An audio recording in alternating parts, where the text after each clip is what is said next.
Now at 5, some Joplin parents express concerns about school bus delays. Plus, Freeman Health System hosts a seminar to prepare its staff for emergencies. And a Joplin organization partners with a pizzeria to raise money for the Meals on Wheels program. The 4 states' most watched news starts now.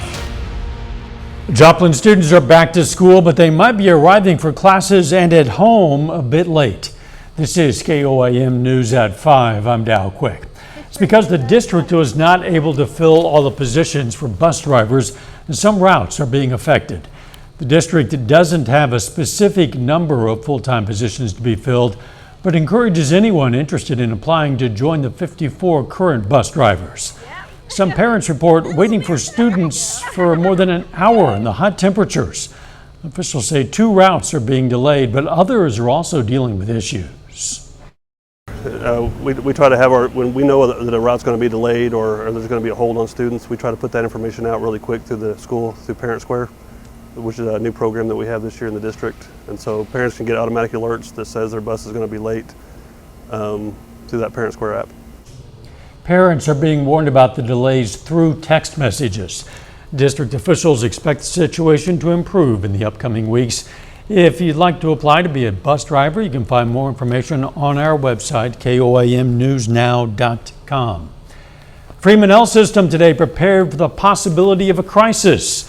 They hosted a crisis management seminar. It was aimed at educating physicians, nurses, and EMS professionals about the proper response and management of scenarios like mass shootings, natural disasters, and chemical or radiologic exposures. We look at the initial response, how we're responding, the medications we're using, but we go through the whole gamut of how we follow up with our staff to make sure they're supported after an incident.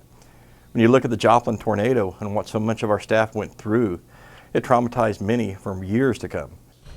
The seminar also explored responding to a crisis in an alternative location if necessary.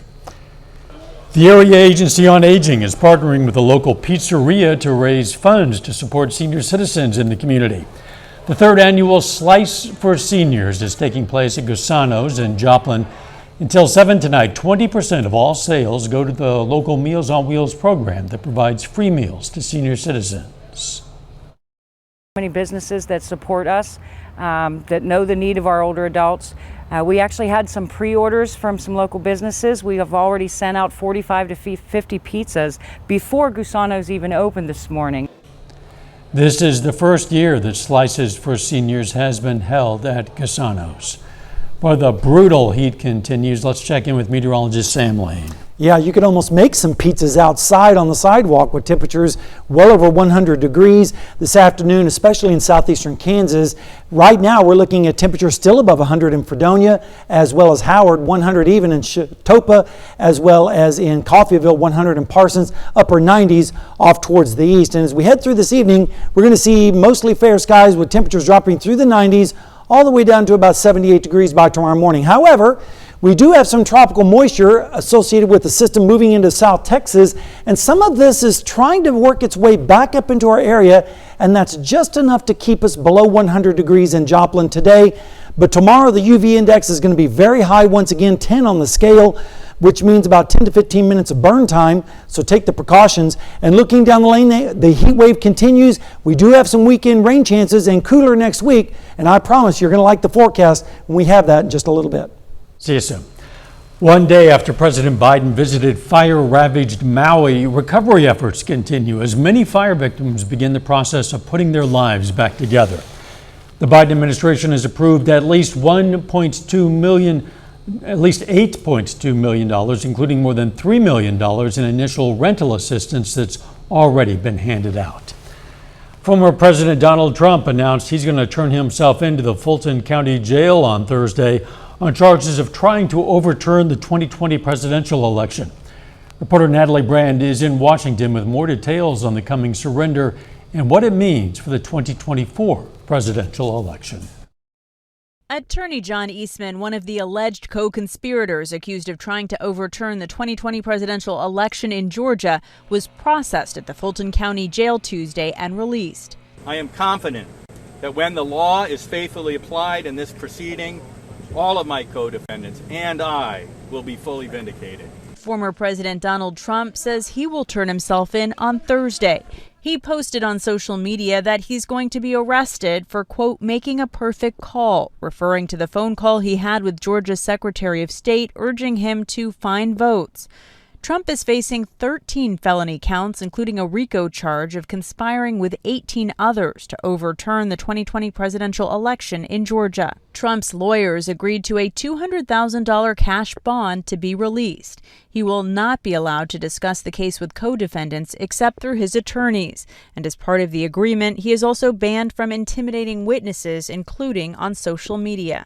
Nominating someone who's out on bail in 4 jurisdictions is not a winning formula. Former New Jersey Governor Chris Christie is slamming Trump for his decision to skip the first presidential primary debate Wednesday.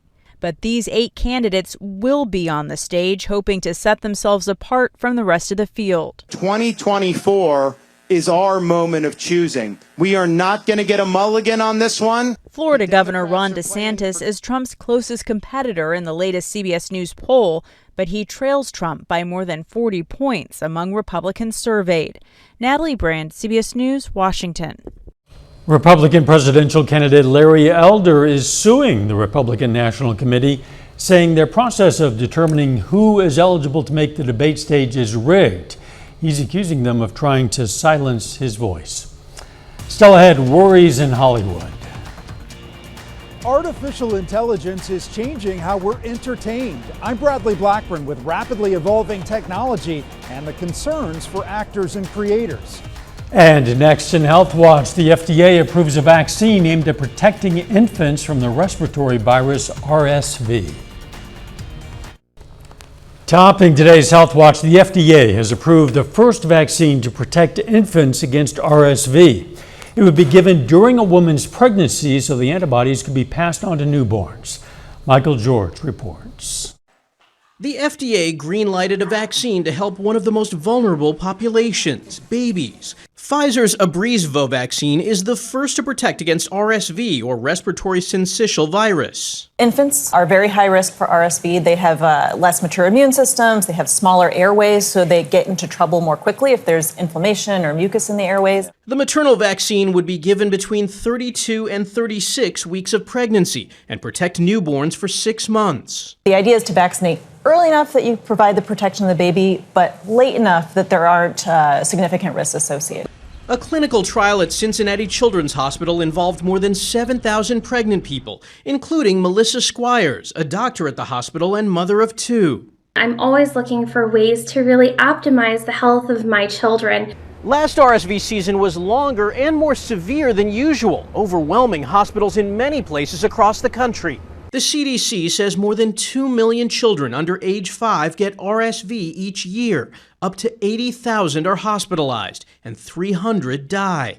In addition to protecting babies, this new RSV vaccine may provide moms like Squires peace of mind. It means that we have yet another tool to help keep babies safe and healthy, especially during that first year of life where they are so fragile and so vulnerable to so many viruses. The vaccine is expected to be available by fall. Michael George, CBS News, New York. The FDA is requiring Pfizer to conduct further studies to assess the risk of preterm birth and hypertensive disorders of pregnancy, including preeclampsia. People over the age of 60 are also at a high risk for RSV. The FDA approved Abrezvo for those older adults back in May. There's also an approved antibody shot that can be given to infants after birth. Weight loss surgery might help some women ward off cancer. A study published in the journal Obesity found cancer cases and deaths from cancer were significantly lower among women who had bariatric surgery and maintained weight loss versus obese women who did not have surgery. Researchers did not find a reduced cancer risk for men who had weight loss surgery. Eye scans might be able to detect signs of Parkinson's disease up to 7 years before a diagnosis. That's according to researchers at University College London. The markers of Parkinson's in eye scans were identified using AI technology. Researchers say down the line this could become a pre-screening tool for individuals who might be at risk of developing Parkinson's. And that is a look at today's health news. A little bit later, how a new mural in Fort Scott aims to honor a particularly historic regiment of soldiers from the Civil War. And we're tracking the heat across the area, but also we're looking at the possibility of some cooler weather towards the weekend. I'll have the details.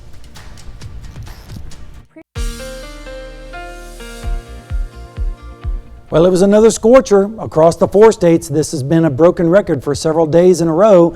And we do have some changes in our forecast. That's the good news. Let's take a look outside right now at Indigo Sky Casino and Resort just outside of Seneca, Missouri. There are a few clouds out there today, some cumulus clouds, even a little bit of cirrus mixed in, and that's helping with temperatures just a little bit. We made it up to 98 so far in Joplin. 80 was the low, if you call that a low. That, of course, was well above the normals of 90 and 67. The record's 103 and 53. That'd feel nice right about now. And we're behind on the rainfall, of course. All right, let's take a look at the heat warning in effect, excessive heat warning for southwestern Missouri. Well, basically the entire area. And this goes until 10 o'clock on Thursday and Wednesday for northeastern Oklahoma and northwest Arkansas, but that will probably be reissued again tomorrow. Temperatures right now, they're still hot. 101 in Neodesha, same thing in Parsons. 100 in Independence, a little bit cooler in Nowata with 99, 96 in Carthage and 93. The coolest reading over in Monette. Look at the dew points. They're also down just a little bit, generally in the mid 70s. There are a few upper 70s, especially up to the north, and still some low 80s down in Oklahoma, and that's helping out on the heat index just a little bit, but we're still dealing with some soupy air out there with those higher dew points. When you factor it in, this is what it feels like. 114 in Independence, 118 in Nowata, 115 in Jay. Just brutally hot out there once again. And then tomorrow, the heat index is going to be right back up there in the 110 plus range. Veneta 118, 118 in also in Grove, 111 in Stockton and in Nevada. So the heat just continues. And then as we go into Thursday, notice they start to decrease just a little bit, but still well over 110 down in Oklahoma. But then as we go into Friday, look at this. Generally low 100s is what it's going to feel like. I know that's not much of a break, but at least it's something, with the rainfall chances expected to be near zero over the next 36 hours. The ridge of high pressure that is currently over us, that is going to retreat back to the west. And as it does, some of the moisture from South Texas is going to go up and around the edges and come down from the north and west as we go towards the weekend, which means increasing rain chances as well as more normal temperatures, which will be a significant cool down from where they are right now. Temperatures tonight in the mid 70s, and then tomorrow again up close to or above 100 degrees. And then as we go into Thursday morning, we're going to see lows once again in the mid to upper 70s. And then Thursday afternoon, temperatures, you guessed it, right at 100 degrees across the region. And Friday morning, lows in the mid 70s and upper 70s. And then over the next 7 days, we do see some improvement. Saturday and Sunday, 94 on Saturday, 88 on Sunday. And look at Monday, only 85. With a temperature like that, I think everyone's going to be happy. And then that continues basically all next week. Highs in the 80s and chances of storms, both of those good news. Yeah, absolutely. There's going to soon be a new mural in Fort Scott honoring a particularly special group of soldiers. Artist Kababi Bayok is in town painting a mural honoring the 1st Kansas Colored Infantry, as they were called.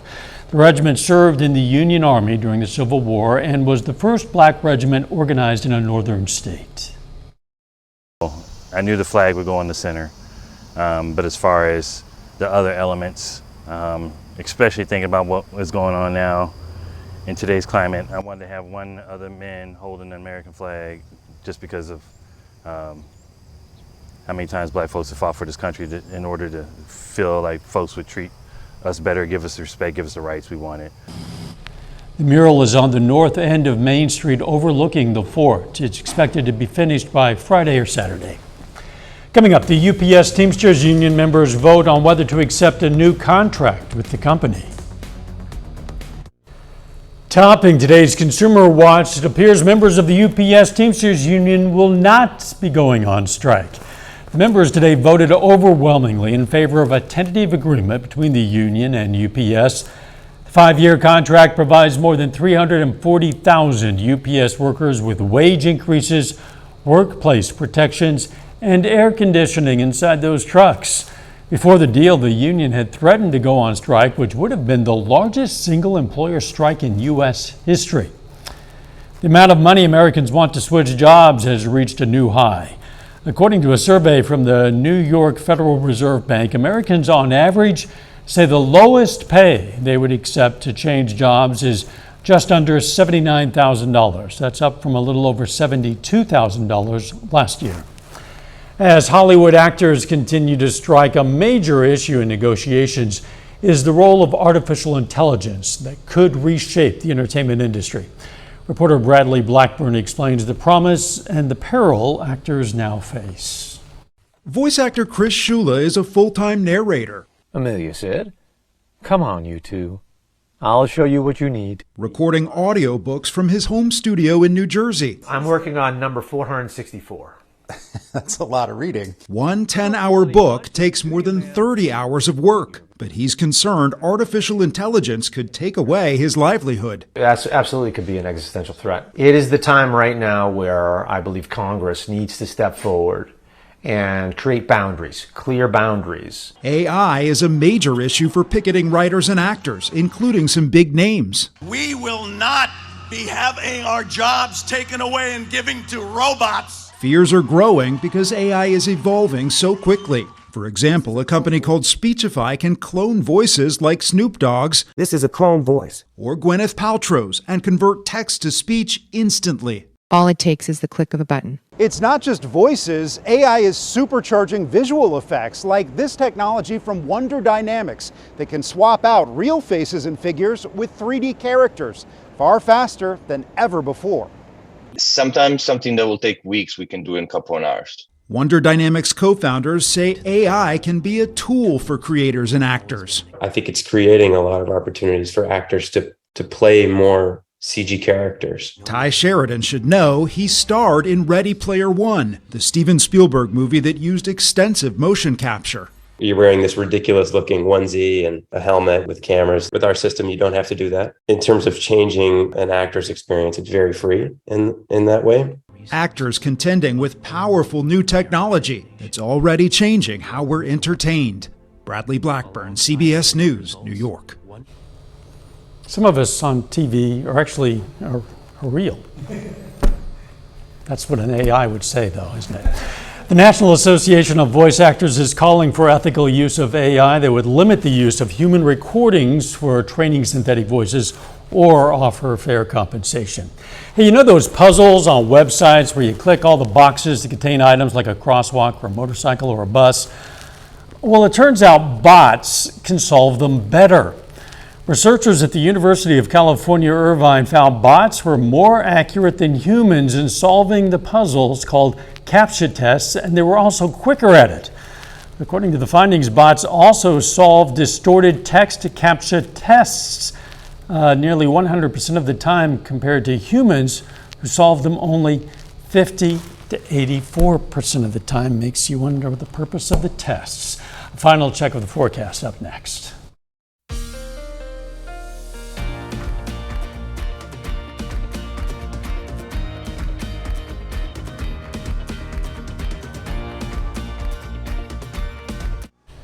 Up next on the CBS Evening News, Tropical Storm Harold is bringing heavy rains and mass power outages in Texas.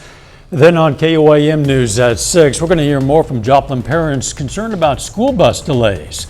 Plus, how the Diamond, Missouri Fire Protection District is making sure kids coming to school are safe.